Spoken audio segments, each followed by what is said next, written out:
다 같이 매일 드리는 기도로 1월 28일 주일 새벽 기도회를 시작하겠습니다. 만물을 새롭게 하시는 하나님, 오늘도 저희에게 새 날을 주셔서 감사합니다. 날마다 저희에게 새 마음을 주셔서 옛사람을 벗고 새 생명 가운데서 살게 하소서. 이 세상에 만연한 불의와 폭력을 바로잡아 주시고 전쟁과 갈등이 그치게 하시며 이 나라를 지켜주시고 복음 통일이 속히 이루어지게 하옵소서. 교회와 가정에서 믿음의 대가 잘 이어지게 하시고 성령님의 인도하심에 따라서 저희 교회의 신앙 지도 원칙인 경건한 복음주의 신앙의 육성, 성서적 생활 유래 훈련, 교회 연합 정신의 구현, 세상에서 하나님 공의의 실현에 힘쓰게 하옵소서. 모든 교역자들이 성령님으로 충만하게 하시고 모든 성도들이 하나님의 명령을 따라서 힘차게 올라가게 하옵소서. 예수 그리스도의 이름으로 기도드립니다. 아멘. 찬송가 453장입니다.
오늘 함께 보실 말씀은 출애굽기 30장 29절 말씀 한 절입니다.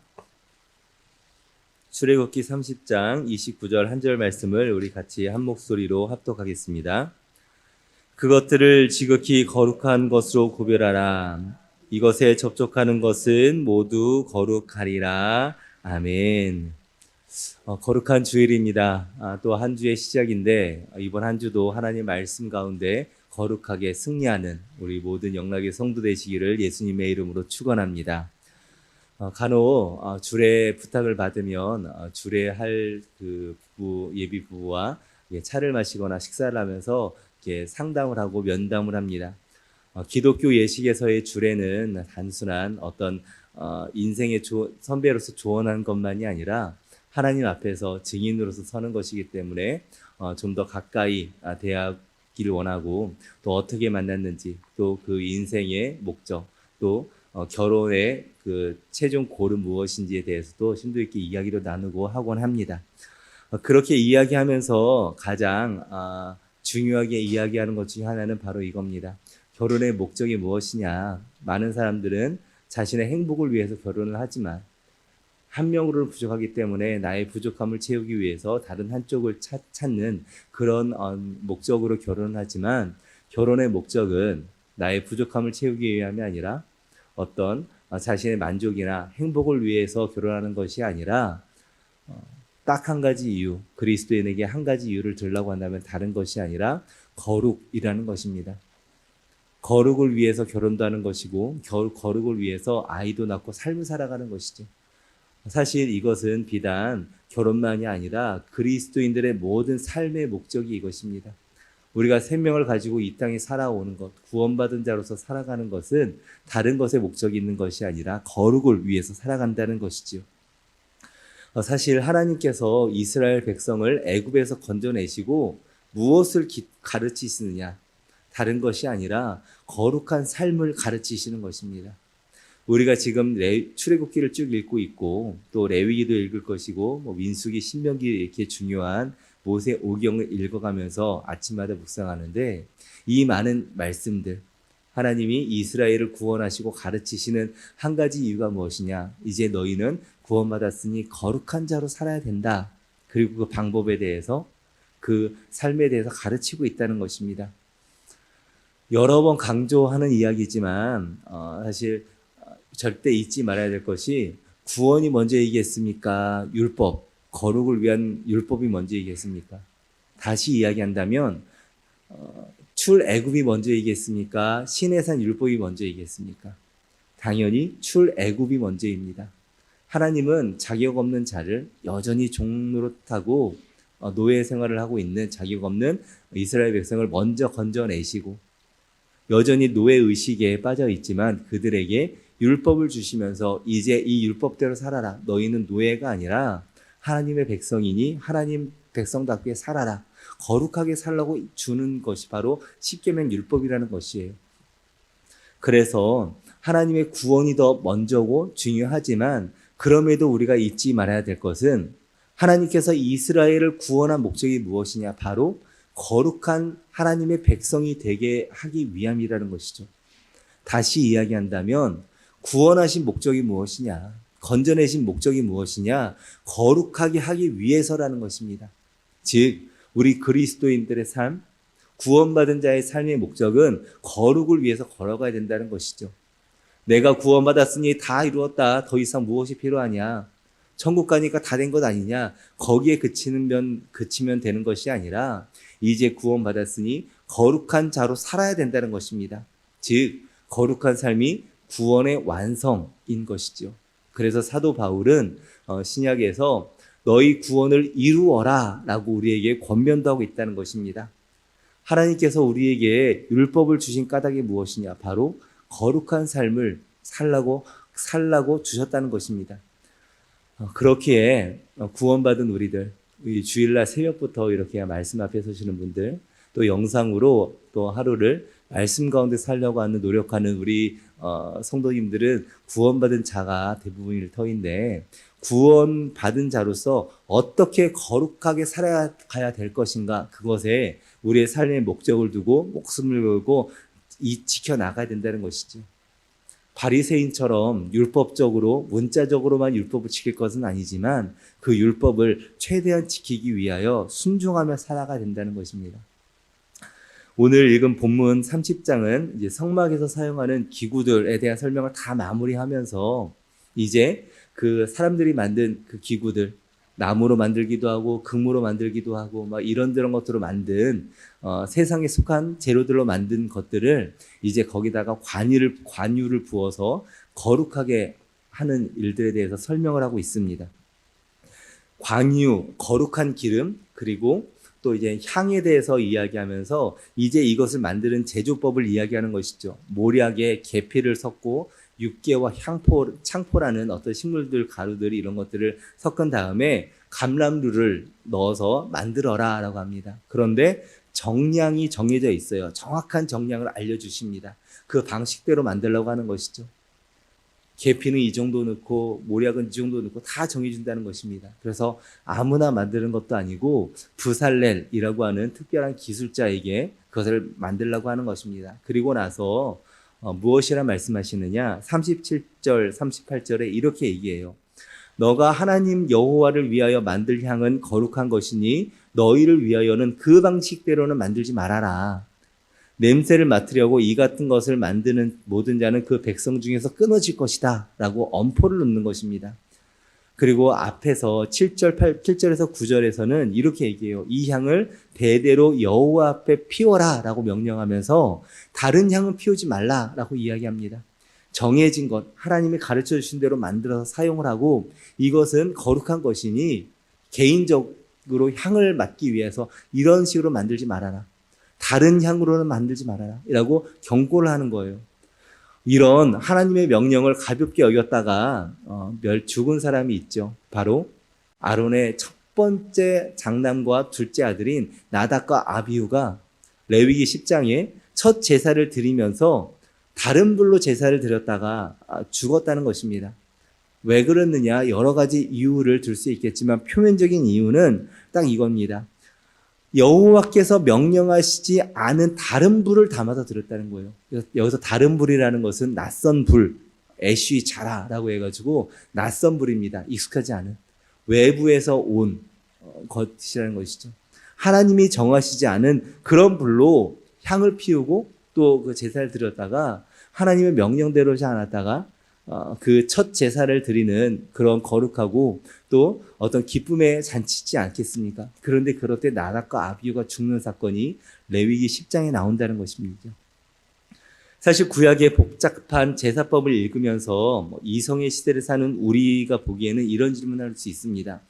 이렇게 형식적인 것에 목숨을 거는가? 계피를 500세겔 하지 않고 600세겔 한다고 크게 다를 것인가? 나답과 아비후도 그랬을 수 있습니다. 이 불을 쓰나 이 불을 쓰나 다를 게 뭐가 있습니까? 갖고 오면 무조건 똑같은 불일 텐데. 이렇게 가볍게 여겼다가 그렇다가 이렇게 참변을 당하게 된 것이죠. 이렇게 자세히 설명해 주는 까닭이 무엇이냐? 그것은 바로 다르기 때문입니다. 다름. 거룩이라는 것은 무게를 잡는다거나 농담을 하지 않는다거나 이런 것들이 아니라 구별됨, 하나님께 드려짐, 세상과는 다른 세상에 속한 것이 아니라 하나님께 속한 것을 거룩이라고 합니다. 거룩은 신성한 것이라는 것이죠. 신성한 것. 믿음을 가진 한 세신자가 성경을 좀 쉬운 성경으로 읽다가 출애굽기 레위기를 이렇게 좀 읽었나 봐요. 가볍게 이해는 안 가지만 읽었나 봅니다. 그러다가 어느 날 묻더라고요. 구약의 제사가 우리나라 제사랑도 비슷한 면이 있네요 라고 이야기하는 거예요. 저는 사실 좀 당황했습니다. 어떻게 그것하게 같을 수 있는가 했더니 이분이 성경을 읽다가 다른 것은 다 이해가 안 되는데 성막에 상을 차려놓고 대접과 숟가락, 변과 잔을 만들어서 진열하고 그리고 진설병, 떡입니다. 빵이죠. 빵을 진열해 놓습니다. 그리고 향도 피우래요. 물론 여기서 향은 우리나라 그 향을 얘기하는 건 아니지만 향도 피웁니다. 그리고 짐승을 잡아서 피를 뿌리는 의식도 있거든요. 그러니까 무당들이 피 뿌리는 것도 생각나고 하니까 이분이 약간 비슷할 수도 있겠다라는 생각을 한 것 같습니다. 그런데 여기서 이제 제사가 왜 이렇게 구체적으로 가르쳐 주느냐가 나타난다는 것이죠. 인류의 모든 사람들은 아담의 후손이기 때문에 종교성을 다 가지고 있고 또 종교의 형식이 비슷한 형식들이 곳곳에 존재하는 것이 사실입니다. 그렇기 때문에 하나님께서는 다른 신들에게 드리는 제사와 헷갈리지 않도록 혼동되지 않도록 구체적으로 설명해 주는 거예요. 사이비가 무엇입니까? 사이비. 비슷하지만 다른 것, 사이비입니다. 이단의 뜻은 무엇입니까? 다르지만 다를 이자의 끝단입니다. 끝이 다르다는 거예요. 끝이 다르다는 말은 앞은 비슷하다는 것이죠. 사이비는 무엇이냐? 비슷은 하다는 것입니다. 우리를 현혹하는 것들, 넘어뜨리려고 하는 것들 다 비슷한 거예요. 비슷하고 그 정도로 괜찮아 뭐 이럴 수도 있지, 가볍게 여긴다는 것입니다. 사탄도 광명의 천사로 가장하는 것이죠. 그렇기에 우리가 해야 될 것은 무엇이냐? 우리의 이성을 따르는 것이 아니라 하나님의 말씀을 따르는 삶, 하나님의 명령에 순종하는 삶, 그 삶이 거룩한 삶인 줄 믿습니다. 명령대로 행하는 삶이, 순종의 삶이 참된 승리의 삶인 줄 믿고 믿음의 걸음으로 순종한 걸음을 걷는 거룩한 우리 백성들 되시기를 예수님의 이름으로 축원합니다. 간단하게 한 가지만 더 말씀드린다면, 이렇게 거룩한 삶을 유지하기 위해서 우리가 할 수 있는 것이 무엇이냐? 먼저는 부정한 것들을 접촉하면 안 되겠죠. 생선을 담은 비닐에서는 생선 냄새가 나고, 또 향기를 담은 비닐에서는 향기 냄새가 나듯이 우리는 거룩한 이들과 같이 해야 되지 부정한 이들과 같이 하면 안 된다는 것입니다. 시편 1편에 복 있는 사람을 어떤 사람이냐고 얘기하냐면 죄인들의 자리에 서지 않는 자라고 얘기합니다. 오만한 자들의 자리에 앉지도 않는 자라는 거예요. 그들과 떠나야 된다는 것입니다. 악한 자들과 모의하지 말라고 성경은 계속해서 반복하는 것이죠. 우리도 그렇습니다. 오늘 하루도 사람들을 만날 때 혹시 모여서 이런저런 교제를 나누다가 은혜되지 않는 것들, 또 하나님이 기뻐하시지 않는 일들이 일어난다면 거기서 내가 지적할 것까지는 아니지만 그곳을 이런저런 핑계를 대서라도 떠나서 거룩한 장소로 이동하는 것, 귀한 교제의 자리로 나눠서 이동하는 것도 지혜일 것입니다. 이렇게 부정을 떠나는 것도 첫 번째 방법인데, 더 중요한 것은 무엇이냐? 바로 거룩하게 것에 접촉하는 것이죠. 오늘 본문에 나오듯이 거룩한 관유를 부었을 때 거룩한 성구가 되듯이, 제사장도 그 기름을 부음받았을 때, 하나님의 어노인팅 기름을 부음받았을 때 거룩한 제사장이 되는 것처럼 거룩을 접촉했을 때 거룩함이 되는 것입니다. 마가복음 5장에 혈루병 걸린 여자가 부정하기 때문에 격리되어야 됨에도 불구하고 예수님을 만졌을 때 어떻게 됩니까? 이 혈루병 걸린 여인의 부정함이 예수님을 전염시키는 것이 아니라, 예수님을 부정하게 만드는 것이 아니라 예수님의 거룩함이 이 혈루병 걸린 여인에게 전염이 되어서 이 여인이 거룩해지는 것과 마찬가지죠. 이것은 마치 거대한 바다 한가운데에 잉크가 한 방울 떨어진다면 그 잉크가 바다를 오염시키는 것이 아니라 도리어 거대한 바다에 이 잉크방울이 희석되고 정화되는 것과 같은 것이라는 것입니다. 우리의 모든 더러움이 거대한 크나큰 그리스도의 은혜의 바다 가운데 정결하게 된다는 것이죠. 그렇기에 우리는 부정한 것을 떠나가는 것도 중요하지만 거기만 그치는 것이 아니라 더 적극적으로 은혜의 자리에, 거룩의 자리에, 믿음의 사람들과 동행하고, 더 근본적으로는 우리 거룩의 근원신 하나님과 날마다 동행하는 삶, 그것에 우리의 거룩함의 비밀이 있는 줄 믿습니다. 오늘 거룩한 주일입니다. 아무쪼록 주의 전에서 함께 예배하고 그리스도의 사랑 가운데 성도들과 교제를 나누면서 천국을 경험하는 삶 살아가시길 바랍니다. 그리고 오늘 교회당, 예배당에서 경험한 그 거룩한 천국의 삶을 우리의 삶의 자리에서도, 가정에서, 또 일터에서, 직장에서, 학교에서 이 거룩의 삶을 살아내시고 거룩한 향기를 내시는 우리 복된 영락의 성도 되시기를 예수 그리스도의 이름으로 축원합니다. 하나님 감사합니다. 하나님께서 우리를 거룩한 백성으로 불러주시어서 이 자리 주 앞에 나와 예배하게 하시니 감사합니다. 특별히 거룩한 주일을 허락하여 주시어서 또 주 앞에 나와 예배할 수 있는 세상과 다른 삶을 살게 하시니 감사합니다. 우리에게 허락하신 거룩한 삶을 잘 유지할 수 있도록 인도하여 주시고, 부정한 자리, 악인의 자리, 죄악된 길로 걸어가지 아니하게 하여 주시고, 오직 주님과 동행하며 거룩한 삶을 살아갈 수 있는 오늘 하루 될 수 있도록 인도하여 주시옵소서. 오늘 하루의 삶을 온전히 주님께 맡겨드리며 온전히 주님께 예배로 드리는 거룩한 하루 되기를 소원하오며 예수 그리스도의 이름으로 기도하옵나이다. 아멘. 우리 함께 기도하겠습니다. 먼저 말씀을 기억하시며 오늘 하루도 하나님과 친밀히 동행함으로 거룩한 삶을 살게 하여 주시옵소서 기도하시기 바랍니다. 또한 기도하실 때 1월 28일 기도 제목대로 일요일에서 오후 예배, 청년부 예배, 교회학교 예배, 국제 예배, 자유인 예배, 찬양 예배를 통해서 영락의 성도들이 예배의 기쁨을 누리도록 사회 봉사주의를 통해 섬김의 손길이 끊어지지 않게 하시고 연약한 이들이 하나님의 사랑 안에서 추운 겨울을 잘 보낼 수 있도록 기도해 주시기 바랍니다. 또한 그 뒷면에 우리 교우들을 위한 기도 제목도 있는데 함께 보시면서 중보해 주시면 감사하겠습니다. 함께 기도하시겠습니다.